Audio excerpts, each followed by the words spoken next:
बिस्मिल्लाहिर्रहमानिर्रहीम। प्रोग्राम बोलो के साथ मैं हूं शाहिद रिंद। नाजरीन, आज जिन दो अहम मौजूआत पर बात करेंगे उसमें एक खबर इस्लामाबाद से और दूसरी खबर बलूचिस्तान के साहिली शहर ग्वादर से है।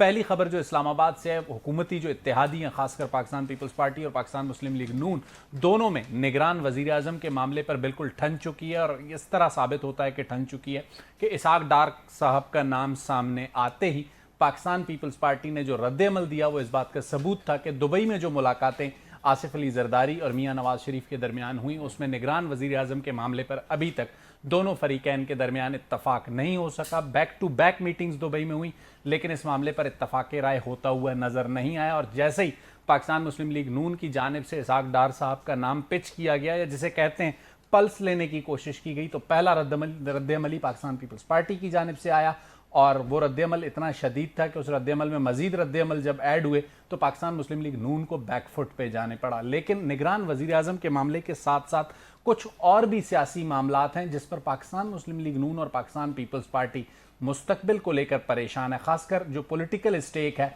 खासकर जो जमातें बनी हैं, इस्तेहकाम पाकिस्तान पार्टी हो या PTI पार्लियामेंटेरियंस हो, इसने भी परेशान कर रखा है पाकिस्तान मुस्लिम लीग नून और पाकिस्तान पीपल्स पार्टी को।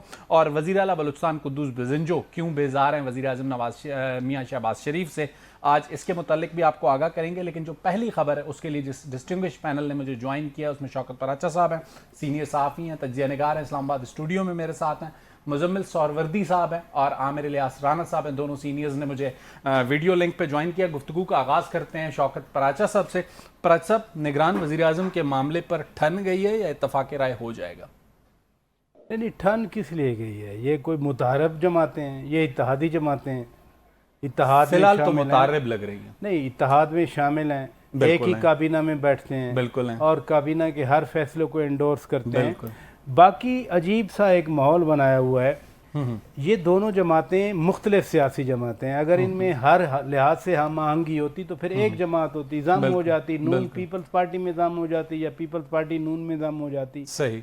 दो ऐसी जमातें हैं जो नजरियाती तौर पर एक दूसरे की मुतहारिब हैं। बिल्कुल, मसलन मजहब के मामले पर दोनों की सोच लेफ्ट और राइट विंग का मामला है। उससे बढ़ के इकोनॉमी जो है वो लेफ्ट राइट की नहीं होती। मसलन प्राइवेटाइजेशन पर दोनों का अपना अपना नुक्ता नजर है। उसके अलावा टेररिज्म के हवाले से दोनों का अपना मसलन पीपल्स पार्टी वाले कभी पंजाबी तालिबान कहा करते थे। बिल्कुल ऐसा। तो दो मुख्तलिफ सियासी जमातें, उनका मंशूर अलग है, उनके नजरियात अलग हैं। अगर कोई ये कहे कि वो अपनी राय का इजहार करें तो हो पता नहीं इख्तलाफ हो गया। अगर इख्तलाफ हुआ, आप कह रहे हैं हमने बिला वजह माहौल बनाया हुआ? हमने नहीं बनाया हुआ। हमने नहीं बनाया हुआ, जो बनाते हैं आपको पता भी है। अच्छा, जो इनके मुखालिफिन है सियासी, में उनकी बात कर रहा हूँ, कहीं और नहीं लेके जाएं। सही। अच्छा, आजकल मैं नहीं ले जा सकता। आजकल बड़ी हम आहंगी है। अच्छा, समांगी पर आगे बात करनी है। आजकल हम आहंगी है जी सर। मैं ये कहना चाह रहा हूँ, अगर इख्तलाफ होता बड़ा, बहुत बड़ा, जैसे आप कह रहे हैं, सही है, अगर इख्तलाफ होता तो मौलाना फजलुर रहमान ना नाराज होते, ना तहफ़्फ़ुज़ात का इजहार करते, ना वज़ीर आज़म साहब उनको मनाने जाते, ना मियां नवाज शरीफ उनको फोन करते। ठीक है, आप कह रहे हैं कि मामला कहीं पे सेटल्ड है? नहीं, अगर नहीं है तो सेटल हो जाएगा। मैं ये कह रहा हूं। सोहरवर्दी साहब, आप पराचा साहब से एग्री करेंगे इस बात पे? देखिए, मैं ये समझता हूँ कि इसहाक डार साहब का नाम दिया यार, मुझे अपनी आवाज वापस सुनाई देती। सोहरवर्दी साहब के आवाज़ का मसले को सॉर्ट आउट करते हैं जब तक राना साहब के सामने यही सवाल रखता हूँ। राना साहब, पराचा साहब ने जो बात की, आप उनसे एग्री करते हैं या आपके ख्याल में नहीं, सूरत हाल वही है जो हम समझते हैं कि मामला ठन चुका है?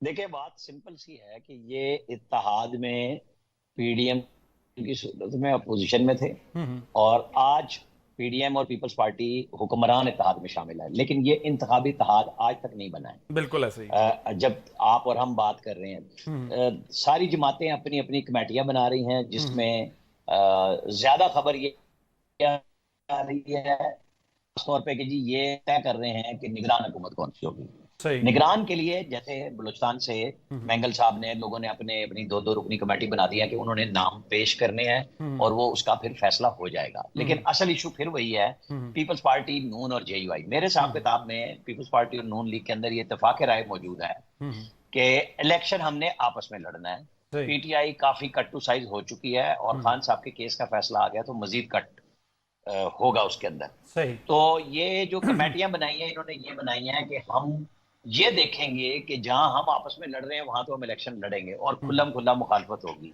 लेकिन जहां तीसरा फ्रीक आगे निकलने की नजर आएगा तो वहां करेंगे ये सीट एडजस्टमेंट। बिल्कुल ठीक। और नहीं, उसके राणा लिए साहब, कमेटियां बन गई हैं, राणा वो साहब, शुरू हो चुकी है। राणा साहब, ये तो आप अलायंस की बात कर रहे हैं, मैं कह रहा हूं निगरान वजीर आजम के मामले पर जो मेरा सवाल था आपसे कि उस मामले पे कोई इत्तफाक राय मौजूद है या अभी तक खींचातानी चल रही है?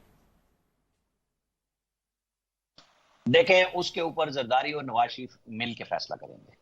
सही। नामों के ऊपर खींचातानी हो या ना हो, मुझे ये बताएं कि राजा रियाज ने कहां जाना है? शहबाज शरीफ से बाहर चले जाएंगे? वो मुल्क की एस्टेब्लिशमेंट से बाहर चले जाएंगे कि कोई तीसरा नाम कहीं और से बाहर से ले आएंगे उठा के? बिल्कुल। इत्तफाक राय हो जाना है, बस ठीक है, ये गपशप चलती रहेगी, क्योंकि अभी एक आईनी अमल में अगले हफ्ते में जाके वो शुरू हो जाएगा। उसकी तैयारियां शुरू हो गई हैं और माहौल भी बनाया जाता है कि जी देखें लड़ रहे हैं, गप कर रहे हैं। वो मेरे हिसाब किताब साहब में इसहाक डार साहब का नाम, उनकी वो जो एक होती है ना बंदे के अंदर जिबिल्लत होती है तेजी वाली, फटाफट वो कहीं पे लीक कर बैठे हैं अपना नाम खुद, और वो खबर की सूरत में आ गया सामने। ये नहीं हुआ कि किसी ने लीक करवाया है, सही। ये इन्हीं ने जल्दी किया है, कहीं दो चार अपने मुकर्रबीन में, सही, साहिबीन में ये बात कही है कि परेशान नहीं होना, मैं ही हूंगा। अच्छा। तो ये बात आई है वहां से। सही। और हो सकता है इसको इनको ठीक ठाक नुकसान हो जाए, सही। लेकिन जो भी होगा जरदारी और नवाज शरीफ का मिल के होगा। अच्छा, इस पे राणा साहब आगे भी आपसे कमेंट लूंगा, मेरे पास जो इंफॉर्मेशन है वो भी आपसे शेयर करूंगा और सवाल भी रखूंगा। सोहरवर्दी साहब, आप एग्री करते हैं? मेरे दोनों जो मेहमान हैं वो कह रहे हैं कि हालात इस किस्म के हैं कि इत्तफाक राय हो जाएगा, कोई ठनी हुई नहीं है, कोई इख्तलाफ राय नहीं है। मुत्तफिक हूँ इस बात से, लेकिन मैं ये समझता हूँ कि इसहाक डार साहब का नाम जान कर दिया गया, क्योंकि नाम आ रहे थे हफीज शेख साहब के और जी बड़ा माहिर मईशत लगाया जाए। अब देखिए जी, हफीज शेख साहब भी तो पीटीआई के सेनेट के टिकट होल्डर हैं। नहीं लड़ा उन्होंने पीटीआई के टिकट पर सेनेट का इलेक्शन, और उसके इमरान खान के वजीर खजाना रहे हैं। बिल्कुल रहे है ना? और पीटीआई के टिकट पे इलेक्शन लड़ा है, जीत हार तो अपनी जगह है, लेकिन लड़ा है ना, लड़ा है, बिल्कुल और लड़ा है। तो अगर रजा बाकर को लगाना है तो उनके गवर्नर, तो उसका जवाब दिया गया जो क्वार्टर से हफीज शेख और उनका नाम आ रहा था कि अगर माहिर मईशत लगाना है तो हमारे पास मौजूद है इसहाक डार का। आपने पीटीआई का टिकट होल्डर हफीज शेख लगाना है तो हमारा नून का सेनेटर लगा लें, इससे क्या फर्क पड़ता है? सोहरवर्दी साहब, जान की अमान पाऊं तो आपने कहा कि जिन क्वार्टर्स से नाम आ रहा था हफीज शेख साहब का और बाकर साहब का, ये मुल्की क्वार्टर्स थे, गैर मुल्की क्वार्टर्स थे? नहीं, मुल्की क्वार्टर्स, ये हेडक्वार्टर था। तो ये उनको बताया गया है कि अगर आपने कोई ऐसी सोच रखी है और आपके ख्याल में अगर हफीज शेख बहुत न्यूट्रल आदमी है और गैर सियासी है, तो हमारी नजर में इसहाक डार बहुत न्यूट्रल और गैर सियासी है। जितना हफीज शेख न्यूट्रल और गैर सियासी है, उतना ही इसहाक डार न्यूट्रल और गैर सियासी है। सही। अच्छा, अगर आप बात समझे ना, तो अगर क्या जरूरी है कि आपने अगर पीटीआई से टिकट इलेक्शन लड़ा हो तो आप न्यूट्रल हैं, और अगर आपने मुस्लिम लीग नून से लड़ा हो तो आप न्यूट्रल नहीं है। चलें, सोहरवर्दी साहब, आपने जो बात की है थोड़ी देर पहले, पराचा साहब एक जुमला कह रहे थे कि हमांगी मौजूद है जिन क्वार्टर्स का, आप अगर मैं गलत नहीं समझ रहा हूं इशारा दे रहे हैं, तो फिर पराचा साहब हमांगी पे तो सवाल है। नहीं, जो आप सोहरवर्दी साहब को उनके इशारे को, मेरा नहीं ख्याल वो सकता है मैं गलत समझाऊं, इसलिए वो बात नहीं कर रहे थे, क्योंकि देखें बात ये है, एक ऐसा बिटर एक्सपीरियंस इस मुल्क को फेस करना पड़ा है। जो प्रोजेक्ट था, जो प्रोजेक्ट उठाया गया, उसकी परवरिश की गई, उस प्रोजेक्ट के कंपोनेंट्स हमारी बरादरी में भी शामिल किए गए, जिनको हम पैरा ट्रूपर्स कहते हैं, और वो बड़े हीरो बने रहे। वो शामिल होते थे हर गलत फैसले में। आजकल वो आज़ादी राय के बड़े चैंपियन हैं। तो वो जो बिटर एक्सपीरियंस है, अभी उसकी याद ताज़ा है।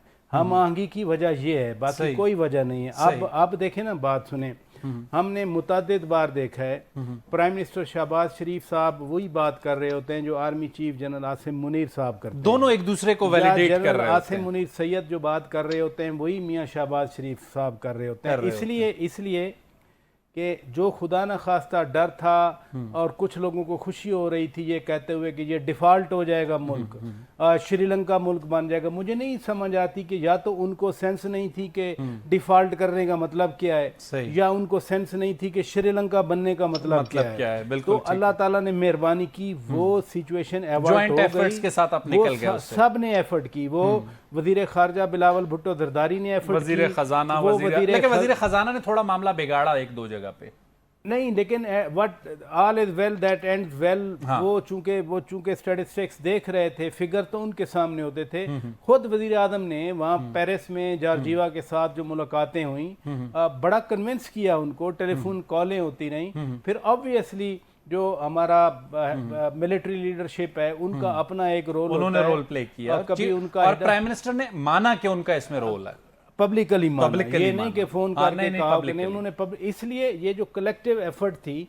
और अच्छी बात है, अभी आपको याद होगा 3-4 दिन पहले आर्मी चीफ खनेवाल गए थे और वहाँ उन्होंने कहा था कि हम हर कीमत पर इस मुल्क को लेकर आगे बढ़ेंगे।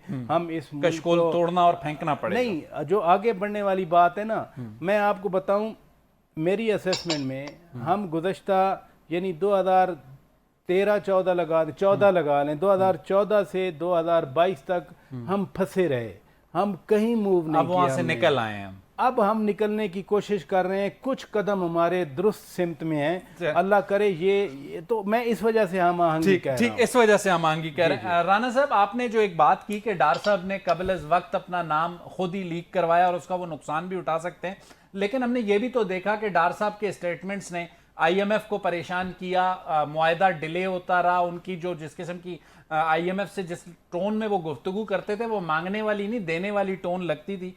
तो आपको नहीं लगता कि डार साहब वैसे ही मिसफिट है निगरान वजीर आजम के ओहदे के लिए आगे, चूंकि मामला तो फिर IMF से ही हैं? देखें, 3 चीजें आपने कर ली। नंबर 1, मैंने ये नहीं कहा कि डार साहब ने नाम लीक कराया। हाँ, मैंने कहा कि वो जज्बाती पन्ने में अपने मुसाहिबीन और दोस्तों और करीबी लोगों के साथ, वहाँ तारिक पाशा बैठते हैं, तारिक बाजवा बैठते हैं, मतलब उनके साथ उन्होंने कहीं, जैसे होता है ना, ओहो मैं ठीक कर लूंगा, मैं देख लूंगा, मेरे पास आ जाएगा, मैं ही हूं ना यार। तो वो वहां से बात आगे निकल गई, उनके गले पड़ गई। इसी तरह वो तेजी में मार खा गए IMF पे। तकब्बुर सिर्फ अल्लाह की जात का है। मैं उतरा हूं, डार साहब ने फरमाया और डॉलर नीचे गिरने लग गया, रुपया चढ़ने लग गया, फना हो गया। और 20 जून को मैं आपको बता रहा हूँ, वजारत खजाना में IMF से मुतालिक तमाम फाइल क्लोज हो गई थी और उनको आ गया। बिल्कुल डार साहब ने बेवकूफियां की और वो शहबाज शरीफ था। एक तरफ आर्मी चीफ मिलिट्री डिप्लोमेसी में गल्फ स्टेट्स पे लगे हुए थे, लेकिन उनके पैसे भी तभी थे अगर आप IMF से ले, अगर कुछ भी नहीं मिलना था, एक दूसरे के साथ IMF को ना लेते। वो शहबाज शरीफ थे, मिन्नत तरला किया इस पाकिस्तान के लिए किया, MD IMF ने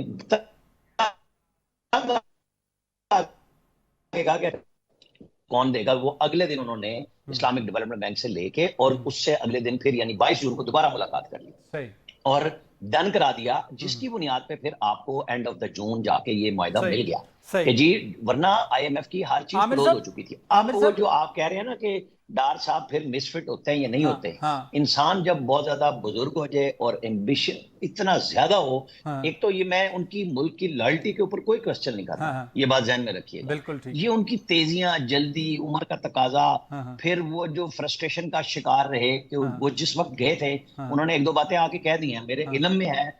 उस वक्त ये बहुत घबराए हुए थे जब पाकिस्तान से गए थे, ये चौधरी निसार के पास गए थे कि मैं क्या करूं। उन्होंने कहा डार साहब आप इस पाकिस्तान से चले जाएं, पंजाब हाउस में मशवरा हुआ डार साहब, और उस वक्त चौधरी निसार वजीर दाखिला नहीं थे। उन्होंने कहा फिर बयान लिख देंगे घबरा के, निकल जाए यहाँ से। ठीक, ये फिर गए थे। जाहिर है उस वक्त ये अपने प्राइम मिनिस्टर के साथ, मुझे बात पूरी कर लेने दें, अपने प्राइम मिनिस्टर के साथ कमिटमेंट में खड़े थे डार साहब, और जो प्रेशर इनके ऊपर आ रहा था कि फंड्स ऐसे दें कि पर्ची आपको नहीं मिलेगी कि कहां गए, तो उन्होंने कहा जनाब कल को जवाब कौन देगा। सही।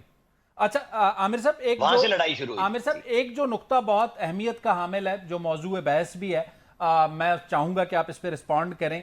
एक ओपिनियन ये भी है कि मियां नवाज शरीफ साहब बहुत सी चीज़ों पे ज़रा उन्हें इबाम मौजूद है और वो चाहते हैं कि केयरटेकर सेटअप में कोई ऐसा आदमी हो जो उनका ट्रस्टवर्दी हो, और अगर वो सितंबर में आते हैं और अगर उनके अदालत से फौरी रिलीफ नहीं मिलता तो वो मुश्किलात जो होंगी उसे निगरान वजीर आजम की तरह मौजूदगी उनको कोई सपोर्ट दे सकती है। आप इस पॉइंट ऑफ व्यू से एग्री करते? भी नहीं, इसलिए नहीं करता कि खुद वो वजीर आजम थे, नहीं संभाल सके। शाहिद खकान अब्बासी को एक तड़ी लगी है, जो आज बहुत ज्यादा शाहिद खकान अब्बासी को इमर्जिंग पाकिस्तान नजर आ रहा है। ये साकिब निसार की एक धमकी के सामने बैठ गए कि तुमने अगर कानून पास किया कि मुद्दत कम करोगे ताहयात नाअहली की, तो ये बकरी बन गए। ये सिर्फ घड़ियां इकट्ठी करते रहे, इतने बहादुर नहीं है जितने नजर आ रहे हैं आपको और हमें। तो ये नहीं है कि वो डार साहब का जैसा एक वजीर आजम होगा, उनकी जिनके साथ बातचीत हुई है वो उसी तरह आएंगे, और वो बुनियादी तौर पे आपको कुछ एक बेंच की तब्दीली में भी नजर आया, वो 16 सितंबर का इंतजार कर रहे हैं। सही, चीफ जस्टिस ऑफ पाकिस्तान की रिटायरमेंट। ठीक हो गया। आमिर साहब एक छोटी सी ब्रेक लेते हैं, ब्रेक के बाद आते हैं तो गुफ्तगू को यहीं से दीगर मेहमानों के साथ आगे बढ़ाएंगे और लेते हैं एक छोटी सी ब्रेक। वेलकम बैक नाज़रीन। ब्रेक पर पहले आमिर इलियास राना साहब के सामने हमने सवाल रखा था कि डार साहब को क्यों देखना चाहते हैं मियां नवाज शरीफ वजीर आजम। सोहरवर्दी साहब, आपके ख्याल में डार साहब मियां नवाज शरीफ की क्यों मजबूरी हो सकते हैं अगर बनाए जाते हैं निगरान वजीर आजम?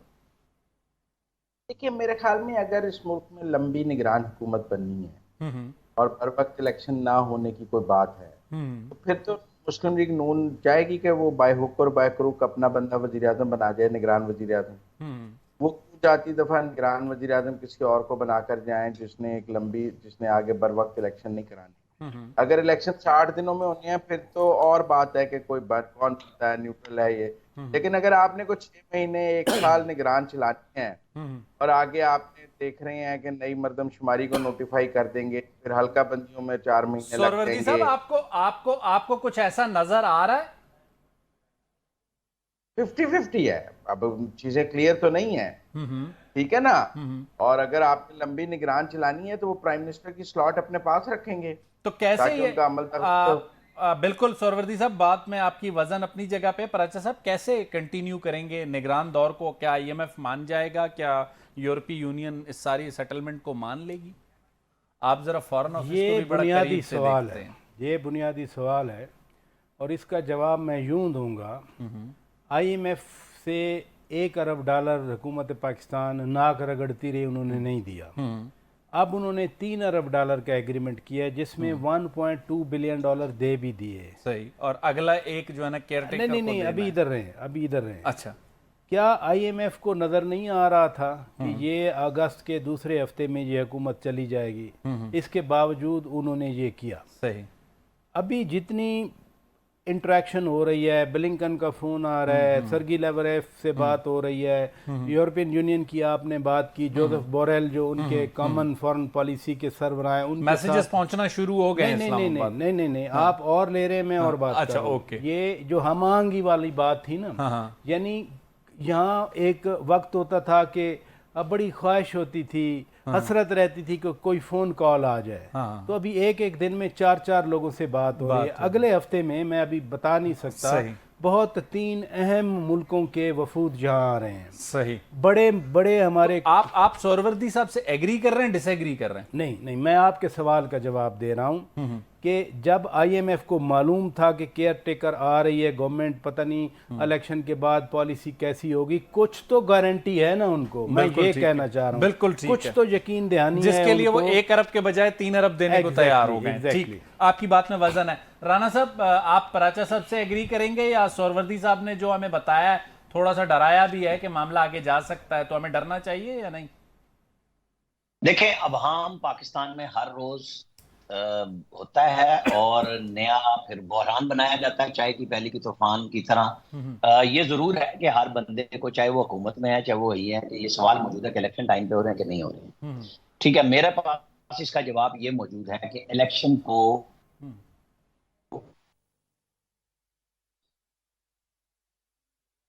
राना साहब की आवाज थोड़ा सा कट रही है, फ्रीज हुआ है। जब तक कि वो वापस आते हैं फिर उनसे सवाल करेंगे। सोहरवर्दी साहब, जो एक और इम्पॉर्टेंट पॉइंट है वो आपके सामने रखना चाहूंगा। मैं राना साहब की बात सुन नहीं सका कि उन्होंने क्या कहा। राना साहब, अगर आप कंप्लीट कर लें अपना जुमला, आई विश। जी, अगर आपको आवाज मेरी आ रही है? जी, बिल्कुल आ रही है। अगर तो जाते हुए ये सीसीआई की मीटिंग करके नोटिफाई कर जाते हैं तो 4 महीने हल्का बंदियों के लिए मिल गए। तो आप और हम देखेंगे कि ये कर सकते हैं या नहीं करेंगे, और नहीं करेंगे तो फिर आपको निगरान हुकूमत के पहले 5-7 दिन में इशारे मिल जाएंगे। अभी तक मैं अगर ये कहूं कि मैं अपनी इंफॉर्मेशन कहूं या तज्जिया कहूं कि किसी के पास कोई वाज़े प्लेटफॉर्म ये नहीं है कि जी ये हमने नक्शे 2-3 बन जाते होते हैं। हमेशा प्लानिंग इस तरह ही होती है। ये हो गया जो पराचा साहब कह रहे हैं, तो उसके अंदर जो यकीन दहानियां कुछ लोगों को अगर करानी है तो वो निगरान हुकूमत को ऑनगोइंग प्रोजेक्ट्स के लिए कल एम्पावरमेंट हो गया है, बिल पास हो गया, वो अपने टाइम पे खुद ब खुद नाफिज हो गया, वो सूरतों में देता है। लेकिन अगर किसी के बहुत लंबी हुकूमत इस नाम पे करनी है, तो फिर मैं आपको बताऊंगा कि फिर ये सियासतदान जो आज मुतारिफ हैं, एक दूसरे के खिलाफ हैं, ये इकट्ठे भी होंगे और इलेक्शन लड़के लेंगे, और इनके इस तरह लड़ने से कोई बंदा हुकूमत चला नहीं सकेगा। जो पाकिस्तान को इस वक्त स्टेबिलिटी चाहिए, लिहाजा मेरे हिसाब किताब में सब इकट्ठे हैं, मिल के चलेंगे, और इसके अंदर कोई लड़ाई मुझे नजर नहीं आती। अच्छा सोहरवर्दी साहब, एक जो सबसे अहम पॉइंट हमें नजर आता है, पाकिस्तान पीपल्स पार्टी और पाकिस्तान मुस्लिम लीग नून इस इंतजार में थी कि पीटीआई की जो टूट फूट होगी तो वो जिसे कहते हैं माले गनीमत उन्हें कुछ मिलेगा। क्या आपको लगता है कि इस्तेहकाम पाकिस्तान पार्टी बनने से पीटीआई पार्लियामेंटेरियन केपीके में बलूचिस्तान में ये वाइब्स आ रही हैं कि नहीं जी बीएपी भी किसी हद तक रहेगी, सिंध में हमें लगता है कि जीडीए थोड़ा सा एक्टिव हो रही है, मौलाना फजलुर रहमान भी जाके मिल रहे हैं, तो थोड़ा सा दचका लगा है मियां नवाज शरीफ और जरदारी साहब की प्लानिंग को, या आपके ख्याल में नहीं? मेरे ख्याल में मुस्लिम लीग नून के लिए तो अच्छा हुआ है ये आईपीपी और पीटीआई पैट्रियट बनना। सही, इन्होंने पीटीआई का वोट ही डिवाइड करना है, कोई मुस्लिम लीग नून का वोट तो डिवाइड करना नहीं है। सही। तो मैं समझता हूँ कि अगर एक हल्के में फवाद चौधरी भी इलेक्शन लड़े और पीटीआई का कैंडिडेट भी मौजूद हो तो नतीजतन तो मुस्लिम लीग नून के कैंडिडेट को फायदा होगा। सही। इसी तरह ये जो 60-70 जहांगीर तरीन साहब विनिंग हॉर्सेस लेके फिर रहे हैं, ये 70 हल्कों में इन विनिंग हॉर्सेस को खड़ा कर दें और वो विनिंग हॉर्सेस अपने 10-10, 15-15 हजार, 20,000 जो उनका विनिंग हॉर्सेस का वोट है वो ले कुछ हजार सीटें भी निकल आए तो ओवरऑल तो 40-50-60 सीटों पे मुस्लिम लीग नून को फायदा हो जाएगा। अगर वो 10-20 सीटें निकाल भी लें, मैं कहता हूँ for the sake of argument ये कहूँ कि जी वो विनिंग हॉर्सेस आजाद भी जीतते रहे हैं, वो इस बार भी उनमें से कुछ आजाद जीत जाएंगे, ओवरऑल 70-80% मुस्लिम लीग नून को फायदा होगा। सही। केपी में अगर और पीपल्स पार्टी नहीं, पीपल्स पार्टी को तो पंजाब में नुकसान हुआ। अगर ये आईपीपी के सारे विनिंग हॉर्सेस पीपल्स पार्टी के पास चले जाते और उनको ये कैंप मिल जाते तो सर्टेनली पीपल्स पार्टी का पंजाब में रिवाइवल हो जाता। सही। कि उसके टिकट पर लड़ने वाले लोग जो हैं वो ज्यादा वोट ले सकते हैं, उसके पास कैंडिडेट्स आ सकते। जरदारी साहब के तो दौरे जितने लाहौर के दौरे हैं वो नाकाम हो गए। सही। पराचा साहब, आप एग्री करेंगे सोहरवर्दी साहब से कि ये जो सेटलमेंट्स हो रही हैं पीएमएलएन को एडवांटेज है, पीपल्स पार्टी को डिसएडवांटेज है? मुमकिन है जरदारी साहब इसीलिए भी जरा निगरान वाले मामले पे थोड़े नाराजगी दिखा रहे हैं। एक्चुअली इस वक्त ना सेटलमेंट पीपल्स पार्टी या नून लीग या बीएपी या जेयूआई का आपस में नहीं है। इस वक्त सबको एक कॉमन एनिमी का सामना है और वो कॉमन एनिमी अपने आप को जो फौज पे हमला कर सकता है वो कितना अपने आप को ज़हनी तौर पे मजबूत समझता है। बिल्कुल ठीक। तो ये चाहे वो उसकी गलतफहमी क्यों ना हो, मैं कहता हूँ कुछ भी हो, या खुशफहमी कहें, खुशफहमी कहें, गलतफहमी कहें, क्योंकि देखें ना वो इस मुल्क में कोई सोच सकता था कि फौज पे हमला किया जाए और हमला करके आजाद भी फिर रहे हैं वो सारे, और अभी तक कोई किसी को सजा मिली है? यानी मुल्क के कानून को तब्दील करना पड़ रहा है, आर्मी एक्ट 1952 में अमेंडमेंट करना पड़ रही है। लेकिन पीपल्स पार्टी भी कहीं ना कहीं पे उनको मदद तो दे रही है। आर्मी एक्ट के मामले पे, कार्रवाई के मामले पे पीएमएलएन के साथ नहीं है पीपल्स पार्टी। आप इंडिविजुअल स्टेटमेंट्स को, मियां रज़ा रब्बानी साहब की स्टेटमेंट को आप लेकर फिर कहें बिल कैसे पास हो रहा है, अगर पीपल्स पार्टी निकल जाए फिर कहां पे बिल पास करना, फिर नहीं हो सकता। बिल्कुल ठीक है आपका पॉइंट अपनी। लेकिन वो जो सवाल था मेरा कि पीएमएलएन और पीपल्स पार्टी का जो जिसे कहते हैं सियासी माले गनीमत लूटने का जो एक इंतजार था वो नहीं हो रहा पूरा, इसलिए कि हर सियासी जमात का, जो मैंने शुरू में बात की, अपना प्रोग्राम है, अपना मंशूर है। कल को ये जो सादा फार्मूला बना करता है कि इत्तेहाद में होंगे, जिसकी सीटें ज्यादा होंगी उसको प्राइम मिनिस्टरशिप मिल जाएगी, इतना तो कंपटीशन, मुकाबले की इजाजत होनी चाहिए। राणा साहब, आप एग्री करेंगे पराचा साहब से कि ये जरा मुकाबले का माहौल बनाया जा रहा है? मैंने तो आपको स्टार्ट में कही थी, आपने मेरी बात नहीं सुनी और निगरान हुकूमत के वजीर आजम की तरफ भाग पड़े। मैंने आपसे कहा कि ये जो मुज़ाकरात हो रहे हैं इनकी कमेटियों के, वो टिकटों में हम आहंगी लाने के लिए है कि जहां हम आपस में लड़ेंगे वहां मुकाबला करेंगे और जहां तीसरा फरीक जीतता होगा हम सीट एडजस्टमेंट करेंगे। ये जो कमेटियां बनाई है ना ख्वाजा साद रफीक, ख्वाजा आसिफ और नवीद कमर सब की, ये सीट एडजस्टमेंट के ऊपर है कि कहां हम खुद आपस में लड़ेंगे तो जेन्युइन पॉलिटिकल मुकाबला लगेगा, और जहां पीटीआई या कोई ऐसा तीसरा आजाद उम्मीदवार जो इनको खतरा देगा तो उसकी जगह पे ये आपस में तय कर लेंगे। सही। कि हमने कोई मुकाबला आपस में नहीं लड़ना। राणा साहब, फिर आपकी बात से और पराचा साहब की बात से मैं जिस नतीजे पे पहुंचता हूं उसमें तो फिर मुझे राजा रियाज जैसी अपोजिशन नजर आती है आगे चंद अफराद की। नहीं, देखें वो खुद भागी है ना। आज की जेन्युइन अपोजिशन जो थी पार्लियामेंट से, किसी ने गिफ्ट थोड़ी भेजा था उन्हें। वो पहले कौमी असेंबली से चले गए, उन्होंने फिर मारे जनाब पंजाब असेंबली पे लात मारी, फिर उन्होंने केपी असेंबली पे मारी, और फिर बम पे पैर मारा 9 मई को। तो किसने कहा था ये काम करें? तो क्या वो अपनी इसी स्ट्रेंथ में वापस अपोजिशन हो या ना हो, ये अगर- जिनके ख्वाब में है कि वो अपोजिशन गायब है, वो मैं तो वो किसका कसूर है? नहीं, लेकिन अपोजिशन क्या आवाम का कसूर है? वो पीडीएम का कसूर है कि वो असेंबलियों से खुद भाग गए? पराचा साहब कुछ ऐड करना चाह रहे हैं? पराचा साहब देखें, जो आपने कहा ना कि यही वाली अपोजिशन होगी, मतलब जो तस्वीर मेरे सामने आप लोग रख रहे हैं उसमें तो मुझे राजा रियाज वाली अपोजिशन नजर आ रही है। 97 के इलेक्शन में नून लीग ने स्वीप किया था, पीपल्स पार्टी बंदे 17 थे। सीटों पर रह गई अच्छा, 2002 के इलेक्शन में मुस्लिम लीग नून के पास 14 या 16 सीटें बिल्कुल थी। ऐसे ही हो लेकिन जनरल परवेज मुशर्रफ को एक बार ज्वाइंट सेशन से एड्रेस करने की जरूरत थी। 6 सालों में वो नहीं, 5 सालों में वो नहीं आए थे। इसलिए अगर 10 आदमी या 15 आदमी या 20 भी इतने तो होंगे ना, जो सिर्फ एक दफा आए थे वो, एक दफा आए थे। अच्छा, उसके जफरुल्लाह जमाली मरहूम जबरदस्ती ले आए थे। उसके बाद जिस रात अदम एतमाद हुआ, सिर्फ अली मोहम्मद खान ने स्पीच की थी। इम्पैक्ट आज तक उसका फील हो रहा है। तो ये कहना कि सिर्फ राजा रियाज की तरह की अपोजिशन होगी, अगर उनके 10, 15, 20, 25 आ गए तो बहुत बड़ी अपोजिशन होगी। सरवर्दी साहब 15-20 देख रहे हैं पीटीआई की अपोजिशन या इससे ज्यादा, और कितनी स्ट्रांग देख रहे हैं? 40 आने चाहिए। मैं नहीं समझता कि उनकी जेन्युइन को इतनी से कम सीटें आनी चाहिए। और मैं अब भी केपी में वो को 20-25 सीटें जीतते हुए मुझे अब भी नजर आते हैं। सही। और उसके अलावा पंजाब से भी कुछ सीटें वो जीते हुए शहरों में नजर आते हैं। ये 40-50 आपको -1 के साथ नजर आ रहे हैं, बगैर -1 के? -1 तो मुझे एविडेंट नजर आ रहा है। सही लग रहा है कि निगरान हुकूमतों के आने से पहले ही शायद वो नाहल और उन्हें सजा हो जाए तो शाखाना में, राना साहब तो उसमें कुछ रह नहीं गया। सही। राना साहब एग्री करेंगे आप सरवर्दी साहब से? देखें, ये सीटों की बंदरबाट आप उस दिन कीजिएगा जिस दिन जिसके माइनस होने की बात कर रहे हैं इमरान खान के, कि वो उसका फैसला आ जाए। उसके बाद उसने अपनी पार्टी के अंदर कोई गुंजाइश छोड़ी होगी, क्योंकि पार्टी शाह महमूद कुरैशी, जिसको उसने एमपी का टिकट देना पसंद नहीं किया, वो कितनी मजबूती के, और टिकट उनके अपने हाथ में एमपीए का नहीं आया चेयरमैन की तरफ से। तो ये हम तबसरा करते हुए अच्छे लगेंगे जब माहौल इलेक्शन का फाइनल स्टेज पे जा रहा होगा। मैं अभी कोई आपको अच्छा, केसेस के हवाले से क्या देखते हैं? सरवर्दी साहब तो कह रहे हैं केयरटेकर से पहले नाइली हो चुकी होगी।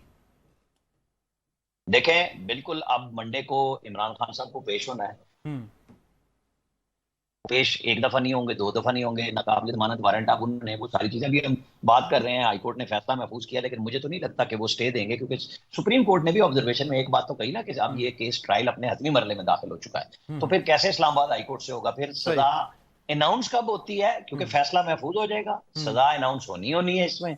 वो कब होनी है? हो सकता है वो 11 तारीख को कर दे, 9 को असेंबली टूटे और केयरटेकर ही अरेस्ट कर रहे हो। ठीक, फैसला तो जज ने सुनाना है और टाइम लेंगे। बिल्कुल ठीक है। पराचा साहब, आपके ख्याल में केयरटेकर से पहले सजा हो चुकी होगी या केयरटेकर के दौरान? मेरे ख्याल में 16 सितंबर के बाद सजा होगी। 16 सितंबर? अगर 16 सितंबर से पहले हो गई तो फिर तो वो उनको तो बहुत बड़ा रिलीफ मिल जाएगा ना, जो रिलीफ उन्हें मिलता रहे। मेरे ख्याल में रिलीफ देने वाले रिलीफ देने की पोजीशन में नहीं रहे। वो जो भी है, कल तक तो रिलीफ मिल रहा था, परसों तक तो रिलीफ मिल रहा था। राना साहब, पराचा साहब कह रहे हैं कल तक रिलीफ मिला है। मेरा ख्याल है कि क्योंकि अपील तो हाई कोर्ट में ही जानी है ना, पहली भी उनकी जमानत भी वहीं जानी है। बिल्कुल ठीक है। पराचा साहब आपका, मुजम्मिल सरवर्दी साहब आपका, और आमिर इलियास राना साहब, तीनों का, मेहमानों का बहुत बहुत शुक्रिया। नाज़रीन, लेंगे एक छोटी सी ब्रेक के बाद आएंगे तो बात करेंगे बलूचिस्तान के साहिली शहर ग्वादर की, जहाँ आज वज़ीर आज़म मियाँ शहबाज शरीफ पहुँचे। वज़ीर आज़म के इस दौरे में वज़ीर आला बलूचिस्तान और उनकी पूरी सूबाई हुकूमत गैर हाजिर रही। क्या वज़ीर आला बलूचिस्तान वज़ीर आज़म से नाराज़ हैं या बेजार हैं? ब्रेक के बाद इस पर बात करेंगे। वेलकम बैक नाज़रीन। प्रोग्राम के पहले हिस्से में हमने सियासी सूरत हाल पर अपने सीनियर तजिया निगारों से बात की। प्रोग्राम के आखिरी हिस्से में बात करेंगे आज वज़ीर आज़म के दौरे ग्वादर की। वज़ीर-ए-आज़म मियां शहबाज शरीफ आज दौरा ग्वादर पर पहुंचे और वहां पर उन्होंने 102 किलोमीटर की जो बसीमा खुजदार रोड है, 55 किलोमीटर की अवारान जाऊ रोड है और न्यू ग्वादर इंटरनेशनल एयरपोर्ट और 132 केवी के पंजगूर नाग बसीमा नाल जो ट्रांसमिशन लाइन है, इन मंसूबों के संगे बुनियाद रखे और इफ्तिताह किए। उसके साथ साथ उन्होंने मुस्तहिक माहीगीरों में इमदादी चेक भी तकसीम किए और ग्वादर के जो तलबा हैं उनमें लैपटॉप्स तकसीम किए। वज़ीर-ए-आज़म का ये दौरा इंतहाई अहमियत का हामिल था, लेकिन वज़ीर-ए-आज़म के इस दौरे में एक हैरानकुन चीज़ नज़र आई। हुकूमत की इत्तेहादी जमात बलूचिस्तान अवामी पार्टी, जिसकी सूबे में हुकूमत है, वज़ीर आला बलूचिस्तान मीर अब्दुल कुद्दूस बिज़िंजो वहाँ मौजूद नहीं थे। यहाँ तक कि वो उनके वज़रा या उनके अरकान असम्बली में से भी कोई नज़र नहीं आया। क्या वज़ीर आला बलूचिस्तान नाराज़ हैं वज़ीर-ए-आज़म से या बेजार हैं? इस हवाले से जो ख़बरें हम तक जो मालूमात आई हैं वज़ीर आला हाउस से, जब हमने मालूम करने की कोशिश की तो उनका ये वज़ाहती बयान हम तक पहुँचा है, जिसमें उन्होंने ये बताया कि वज़ीर आला बलूचिस्तान ये समझते हैं कि इस किस्म के दौरों की ज़रूरत नहीं है और इस किस्म के दौरों पर जो अखराजात आते हैं वो मनसूबों की तकमील में खर्च किए जाएँ और अगर मनसूबों का इफ्तिताह करना है तो कोई आम आदमी करे, ये उनका मौक़िफ़ है। लेकिन वज़ीर आला बलूचिस्तान की बहुत से मामलात में अदम दिलचस्पी हो या गैर हाज़िरी हो, उसकी आवाज़ हमें बलूचिस्तान सूबाई असम्बली के फ्लोर पे भी सुनाई देती है। कुछ अरकान असम्बली ने कुछ अर्सा कबल उनकी इस सारी सूरत हाल पर बलूचिस्तान असम्बली में बात की है, सुनिए वो क्या कहते हैं। नाज़रीन, ज़ीनत शाहवानी चूँकि खातून रुकन है बलूचिस्तान नेशनल पार्टी, इन दिनों जिसे कहते हैं वो कुद्दूस बिज़िंजो के करीब है, लेकिन ज़ीनत शाहवानी चूँकि अब BNP से ही ज़रा डिस्टेंस पर हैं, उन्होंने अपने ख़यालात का इज़हार किया। ज़हूर बुलेदी साबिक वज़ीर ख़जाना है और कुद्दूस बिज़िंजो साहब जिस अदम एतमाद के नतीजे में वज़ीर आला बने थे, बहुत बड़े हिमायती थे कुद्दूस बिज़िंजो के उस वक्त अदम एतमाद के वक्त, लेकिन कुछ अरसे बाद उन्होंने दोबारा जाम कमाल के कैंप को ज्वाइन किया और कुछ दिन कबल असम्बली में वज़ीर आला की गैरहाज़िरी पर गरजे बरसे। ये सिर्फ 2 साउंड बाइट्स हैं जो हमने आपको सुनाए हैं। बहुत से लोगों का ये ख्याल है कि वज़ीर आला जागते ही नहीं हैं, सोते रहते हैं। वज़ीर आला ने भी इस पर बड़े अपने वजाहती बयान दिए हैं, लेकिन आज का वज़ीर-ए-आज़म का दौरा क्या ये एहतजाज था या बेजारी थी? इस सारी सूरत हाल पर बात करने के लिए हमारे साथ मौजूद हैं बलूचिस्तान अवामी पार्टी के सेनेटर हैं, साबिक वज़ीर दाखिला हैं, सरफराज बुगटी साहब। सरफराज, आपको खुशामदीद कहता हूँ। सरफराज, दोस्त आपके हैं कुद्दूस बिज़िंजो साहब, नाराज़ हैं वज़ीर-ए-आज़म से, बेजार हैं, मामला क्या है? बिस्मिल्लाहिर्रहमानिर्रहीम। शायद इस लेवल पे कोई दोस्त नहीं रहता है और ताल्लुक़ हमारा उनसे अच्छा था, बिल्कुल, और मुमकिन है कि माजी में भी अच्छा हो जाए, लेकिन इस वक्त ज़ाहिर है वो आइसोलेशन में है, राब्तों का बड़ा फुकतान है। तो दोस्त तो वो होता है जो हर दुख सुख में शरीक हो। तो जैसे आपके साथ पहले किसी ज़माने में थे, वो हमारे मेहरबान थे, हमारे दोस्त थे, लेकिन अब वो दुख सुख में शरीक नहीं है, तो लिहाजा ताल्लुकदार कहना ज़्यादा मुनासिब। दोस्ती का लेवल नहीं कह सकते। वो दोस्ती तो अब उसके बाद इंशाल्लाह हो जाएगी जब वो वज़ारत आला से फारिग होंगे 10-15 दिन बाद। हाँ, उसके बाद दोबारा दोस्ती हो जाएगी। अब रही जहाँ तक बात देखें, ये जो उन्होंने वजाहत की है, ये तो उनकी एक थिंकिंग है, एक स्कूल ऑफ थॉट है, वो खुद ही इसको बेहतर जस्टिफाई कर सकते हैं। लेकिन being a political worker, being part of the government, मेरा ख्याल है कि ये मुनासिब रवैया नहीं है। हमें पॉलिटिक्स में चीज़ों को नज़दीक करने की ज़रूरत है। जब प्राइम मिनिस्टर किसी मुल्क के आ रहे हैं और फिर हम उनके इत्तेहादी भी हैं, हमारी जमात उनकी इत्तेहादी है, तो चीफ मिनिस्टर का और उनकी काबीना का वहाँ होना बहुत ज़रूरी था। इवन एक MPA नज़र नहीं आया, मैं काबीना तो छोड़ दें, मेरे ख्याल वो नूर मोहम्मद दुम्मड़ को जो उन्होंने पिछली बार एक मीटिंग अटेंड करने पे वजारत से निकाला, उसके बाद इतना खौफ कुद्दूस बिज़िंजो का कायम हो गया। देखिए वो चीफ मिनिस्टर तो हैं, हाँ, और चीफ मिनिस्टर के पास, chief minister is a blind elephant, और ज़ाहिर है मेंबर पार्लियामेंट के भी बहुत सारे उनसे काम होते होंगे, कैबिनेट के मेंबर्स तो डायरेक्टली उनके साथ ज़ाहिर लिंक्ड हैं। तो मेरा ख्याल है कि ये रवैया ठीक नहीं है, ये मुनासिब। बहुत से लोग कहते हैं 3-3 दिन मुलाकात नहीं होती, कैबिनेट वाले लिंक्ड कैसे होंगे? मुझे किसी ने कहा, एक साहब ने, कि मेरी 14 दिन मुलाकात नहीं हुई। सही। वो पार्टी के एक बहुत सीनियर पोजीशन पे अहम जिम्मेदार, नाम लेना मुनासिब नहीं है। ठीक है। तो मैंने उनसे कहा, जाम कमाल साहब आपसे 14 घंटे नहीं मिले थे तो आप नाराज़ हो गए थे। बिल्कुल ठीक। तो ये 14 दिन वाली तो वो बर्दाश्त कर रहे हैं, बर्दाश्त कर रहे हैं। अच्छा सरफराज, एक जो सबसे इम्पॉर्टेंट पॉइंट है, हम हमेशा देखते हैं कि बलूचिस्तान का एक शिकवा वफाक से रहता है, सही गलत ये एक अलग बहस है। ऐसी सूरत हाल में इस तरीके से किता ताल्लुक़ करना या इज़हार लाताल्लुकी करना या बेजारी ज़ाहिर करना, ये बलूचिस्तान के लिए पॉजिटिव है, नेगेटिव है? क्योंकि आज के फंक्शन में चीफ ऑफ आर्मी स्टाफ वहाँ मौजूद थे, वज़ीर आज़म मौजूद थे, इससे कबल भी एक फंक्शन था जहाँ चीफ ऑफ आर्मी स्टाफ मौजूद थे। हमारी मालूमात के मुताबिक वज़ीर आला आखिरी लम्हात में वहाँ पहुँचे। देखिए, ये जो एटीट्यूड होता है, ये लेड बैक एटीट्यूड होता है, और इससे जब आप पहले प्रोविंस हमारा माली मुश्किलात का शिकार है, और पहले हमारे पास हमने अपनी जो नॉन डेवलपमेंट बजट है उसको इतना बढ़ा दिया है कि अब हमारे पास उसका पूरा करना ही बड़ा मुश्किल लग रहा है मुझे।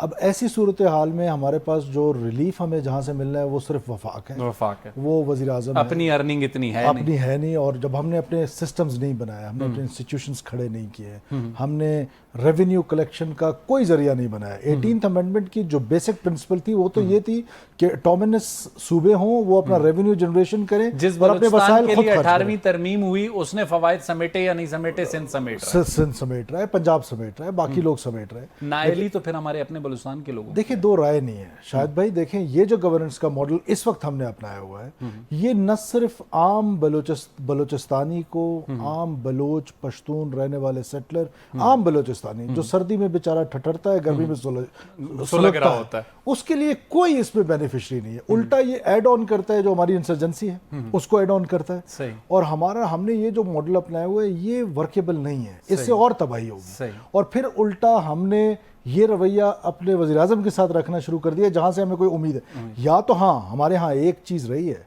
तारीखी तौर पे आप देखें ना तो ये बलूचिस्तान के कॉन्टेक्स्ट में हमेशा बैड बिहेवियर्स को रिवॉर्ड किया गया है। जो पाकिस्तान को मुझे कंप्लीट करना है। अच्छा ठीक है, जो पाकिस्तान को मोटी गाली देता है उसकी ज्यादा इज्जत है यहाँ पंजाब में। मैं अक्सर इस्लामाबाद में मैं पंजाबी दोस्तों को क्या कहता हूँ, मेरी सारी एजुकेशन आपका एक अपना ओपिनियन है। मेरी ओपिनियन ये है कि पंजाबियों को मैं कहता हूँ तुम अच्छे मकतूल हो, जो तुम्हें कत्ल करता है उसकी ज्यादा इज्जत करते हो। तो ये जो बैड बिहेवियर्स करे वो, हाँ अगर ये बैड बिहेवियर दिखा रहे हैं और उसके बाद रिवॉर्ड हो जाएंगे तो फिर दोबारा भी ये सिलसिला चलेगा। आपके ख्याल में मतलब इस वक्त जब हम बात करते हैं SIFC फॉर्म हो रही है, ग्रीन रेवोल्यूशन की बात हो रही है, जिस बेल्ट से आपका ताल्लुक है, कच्ची कैनाल ने वहाँ जाना है, सिबी नसीराबाद डिवीजन बहुत अहमियत के हामिल है, माइंस एंड मिनरल्स का सब्जेक्ट SIFC में बहुत अहमियत का हामिल है। इस वक्त इस किस्म का रवैया वज़ीर आला का, एक नॉन सीरियस एटीट्यूड, और कल को फिर वो पॉलिटिकल सिस्टम का हिस्सा होंगे। इससे पहले वो आपके साथ जिसे कहते हैं सिस्टम का हिस्सा थे, आप उनकी काबीना में वजीर थे। तो ओवरऑल आपकी जमात को, BAP को, उनके इस बिहेवियर पे कभी कोई सवाल इस 1-1.5 साल में उठा जमात में या नहीं? देखिए जमात में तो सवाल तब उठे हमारे पास प्लेटफॉर्म हो। जमात की पिछले 5 साल से सिर्फ एक बैठक हुई है और इन 5 सालों में एक बैठक में मेरा ख्याल है कि ये चीज़ें ठीक नहीं हो सकती। सही। इसके अलावा आपको भी मालूम है कि कोई ऑफिशियल मीटिंग हमारी नहीं हुई है कि जिसमें हम अपनी पार्टी को स्ट्रेंथन करने के लिए या पार्टी के अंदर गवर्नमेंट में होने पे जो हमारे कुछ रह गए हैं, कुछ फॉल्ट्स हैं, उनको दूर करेंगे या उनको इवन डिस्कस करेंगे। जब मुलाकात ही नहीं होगी तो फोरम कौन सा? तो सरफराज 15 दिन रह गए हैं हुकूमत को, आपने बात की कि जमात का कोई फोरम पे इकट्ठे होकर बैठे नहीं है, अगले 15 दिन में भी नहीं बैठे, तो अगला इलेक्शन BAP कैसे कंटेस्ट करेगी? आप सेनेटर हैं, आपने अगले इलेक्शन के लिए भी जाना है। देखिए मुझे तो मैं पहले भी कई जगहों पे कह चुका हूँ कि मुझे अपनी पार्टी की जो इसका बनाने का मकसद था वो तो बहुत शानदार था कि फेडरलिस्ट, लेकिन वो मकसद कामयाब तो नहीं हुआ। बुरी तरीके से हम उसमें नाकाम हुए। हमें इस नाकामी का इतराफ़ कर लेना चाहिए। और अब ऐसे लगता है पहले ही टूट फूट का शिकार है। ये हमारी वाहिद जमात है पाकिस्तान की सियासी तारीख में जिन्होंने अपने सदर के खिलाफ अदम एतमाद लेकर आए। बिल्कुल ठीक। ये इस तरह की तारीख नहीं हो सकता। तो मुझे नहीं नजर आता कि ये पार्टी इंटैक्ट रह सके। मेरी ख्वाहिश है कि रहे। मैं खुद भी इंटैक्ट रहना चाहता हूँ। मैं खुद भी इसी प्लेटफॉर्म से आगे पॉलिटिक्स करना चाहता हूँ। लेकिन जो सर्कमस्टांशियल एविडेंसेस हैं वो ऐसे नजर आए। मैंने आपको बताया है कि कहीं कहीं मुशावरत नहीं है। अभी हमारे यहाँ हमने अपना पार्टी का निशान चेंज किया है। सही। मैं इस पार्टी का सीनियर वाइस प्रेसिडेंट हूँ। मुझे नहीं पता कि उसकी मुशावरत कहाँ हुई है। सही। 5 लोग गए थे इलेक्शन कमीशन सेक्रेटरी जनरल के देखिए मुशावरत कहाँ हुई। सही। पार्टी की लीडरशिप आप कह रहे हैं पार्टी का कोई ढांचा मौजूद नहीं है। अब मुझे दुख के साथ कहना पड़ रहा है। और वज़ीर आला का ये एटीट्यूड आगे, वो आपकी इस वक्त इलेक्शन कमीशन के अदाद शुमार और रिकॉर्ड्स में सदर हैं पार्टी के, कुद्दूस बिज़न, तो अगले इलेक्शन के लिए सरफराज बुगटी फिर उनसे टिकट मांगेंगे BAP का? देखिए मैं तो अगर इस प्लेटफॉर्म पे अभी तक, आज तक जब हम बैठे हैं, आज तक तो मेरी ये ख्वाहिश है कि मैं इसी जमात के उससे टिकट लड़ूं, दरखास्त लिखूं सदर को कि मुझे दी जाए। लेकिन मुझे लगता है कि मेरी दरखास्त एक्सेप्ट नहीं होगी। इसकी क्या वजूहत है? डेरा बुगटी में कोई और इलेक्टेबल BAP को ज्वाइन करने जा रहे हैं क्या? प्रॉब्ली नहीं, लेकिन ये है कि अगर यही हाल रहा तो फिर किस तरह ये सफर आगे चल पड़ेगा। जब सरफराज एक और पॉइंट जो सबसे इंपॉर्टेंट हम देखते हैं कि हमेशा वफाक से बलूचिस्तान के लोगों को, नेशनलिस्टों को शिकवा रहा, लेकिन इस बार 1-1.5 साल से नेशनलिस्ट थोड़े कूल डाउन है। आप लोग ज़्यादातर जो फेडरेशन की सियासत करते हैं वो हमें नाराज़ नज़र आते हैं। वजह क्या है इस सारी सूरत हाल की? देखिए शायद भाई इसको अंडरस्टैंड करना पड़ेगा। ये बहुत पॉजिटिव साइन है कि हमारे जो नेशनलिस्ट हैं, BNP मैंगल है और जो बड़ी जमातें हैं, पीके मैप है और जेयूआई को मैं नेशनलिस्ट तो नहीं वो कहूँगा, religious है। रिलीजियस है। ये सारे लोग गवर्नमेंट का हिस्सा हैं, फेडरल गवर्नमेंट का भी हिस्सा है और प्रोविंशियल Provincial गवर्नमेंट का का भी। मुझे आपको पता है, हाँ हाँ बाकी बिल्कुल। बाकी किसी को ना पता हो, हमें हाल पता है, बलूचिस्तान को पता है कि वो हुकूमत का मुकम्मल तौर पर हिस्सा हिस्सा है। है बिल्कुल। वो पार्क्स एंड प्रिविलेजेस एंजॉय कर रहे हैं, जो बगैर बगैर झंडे के वो सारे प्रिविलेजेस सारे मिनिस्टर वाले एंजॉय मिनिस्टर कर रहे वाले एंजॉय करें, इवन चीफ मिनिस्टर हाउस को एंजॉय हैं। करें। बिल्कुल ऐसे ही है। तो ऐसे में हमारे यहाँ कहीं ये तासुर ना हो, क्योंकि ये नेशनलिस्ट पॉलिटिक्स जो है, मैं तो उसका क्रिटिक रहा हूँ, बिल्कुल आपने मुखालिफ। लेकिन ये है कि वो जो ग्रॉस रूट पे कॉमन बलोच या कॉमन पश्तून अपने लिए मसीहा समझता था, इस लीडरशिप को नजर तो ऐसा आ रहा है कि हुकूमत दे दें तो बस वो फिर उस बलोच को भूल सरफराज, जाते हैं। आपने सूबाई असेंबली में भी सर्व किया, आपने जो है पाकिस्तान मुस्लिम लीग नून का दौर भी देखा, उससे तहफ़्फ़ुज़ात रख के आप लोग अलग भी हुए, और उसके बाद पीटीआई का दौर भी देखा, और अब फिर आगे एक सियासत होने जा रही है। तो सरफराज के पास आज अगर ऑप्शन हो बलूचिस्तान के लिए, चूँकि वज़ीर दाखिला रहे हैं, सबसे इंपॉर्टेंट मिनिस्ट्री है, सरफराज अपना फ्यूचर पॉलिटिकल प्लेटफॉर्म बलूचिस्तान को लिंक करते हुए किस जमात के साथ देखते हैं, और कौन सी जमात आप समझते हैं कि वो बेहतर डिलीवर कर सकती है बलूचिस्तान? देखिए, कोई भी पॉलिटिकल वर्कर हो ना, वो with the passage of time अपनी रीथिंकिंग कर रहा होता है, इवॉल्व हो रहा होता है। तो मेरा बड़ा फर्म बिलीव था कि बलूचिस्तान के अंदर से कोई जमात हो और जो बलूचिस्तान के अंदर रहकर बलूचिस्तान के फैसले खुद करे। लेकिन उसमें क्योंकि ये वाला मॉडल मुझे बुरी तरीके से फेल होता नजर आ रहा है, तो पीएमएलएन एक ऐसी जमात है कि ज़ाती तौर पे अगर आप मुझे समझते हैं तो मैं समझता हूँ कि शायद वहाँ पर जाकर। आपका एक पुराना ताल्लुक पीपल्स पार्टी से भी रहा है बाबा के ज़माने से। वाले साहब तो डेथ से पहले भी पीपल्स पार्टी, वही मैं कह रहा हूँ, लेकिन जाहिर है पीपल्स पार्टी भी अब शायद वो वाली इलेक्टेबल्स की पॉलिटिक्स कर रही है। सरफराज, आपने ओवरऑल आज बलूचिस्तान की सिचुएशन पर बड़े खुल के बात की, और वज़ीर आला की जो जैसे कहते हैं अदम दिलचस्पी, उस पर बड़ी खुल के बात की। वज़ीर आला बलूचिस्तान चाहें अपना जिस भी मामले पर मौक़िफ़ देना चाहें, क्योंकि चंद रोज़ कबल जाम कमाल ने भी इंटरव्यू में कुछ बातें की थी, तो हमारा प्लेटफॉर्म उनके लिए और उनकी हुकूमत के लिए हाजिर है। अगले प्रोग्राम तक मुझे शाहिद रिंद को इजाज़त दीजिए। अल्लाह।